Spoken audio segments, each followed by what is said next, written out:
ইয়র্কের আলো ঝলমলে শহর, ব্যস্ততা যেখানে প্রতিদিনের চেনা গল্প। সেই শহরের মিডটাউন ম্যানহাটনের প্রাণকেন্দ্রে ঘটে গেল এমন এক মর্মান্তিক ঘটনা যা মুহূর্তেই শেষ করে দিল 5টি প্রাণের যাত্রা। তাদেরই একজন ছিলেন বাংলাদেশের মাটি থেকে আসা এক তরুণ নিউ ইয়র্ক পুলিশের সদস্য।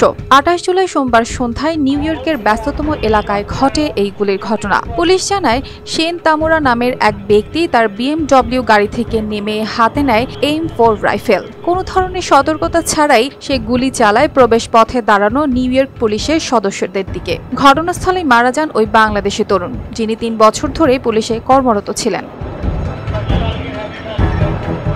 এরপর পরিস্থিতি আরও ভয়াবহ রূপ নেয়। হামলাকারী একজন নারীকে গুলি করে ভবনের ভিতরে ঢুকে পড়ে এবং শুরু করে এলোপাতাড়ি গুলিবর্ষণ। মাত্র কিছুক্ষণের মধ্যেই প্রাণ হারান আরও 3 জন। তারপর নিজেই আত্মহত্যা করে ওই বন্দুকধারী। ভবনটি ছিল অত্যন্ত স্পর্শকাতর। এখানে রয়েছে বিনিয়োগ প্রতিষ্ঠান ব্ল্যাকস্টোন ও আয়ারল্যান্ডের কনসুলেট জেনারেলের অফিস।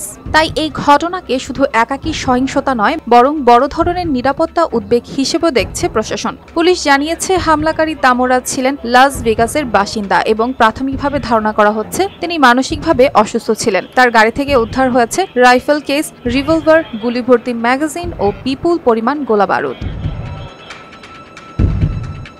অর্পিতা জাহান, RTV।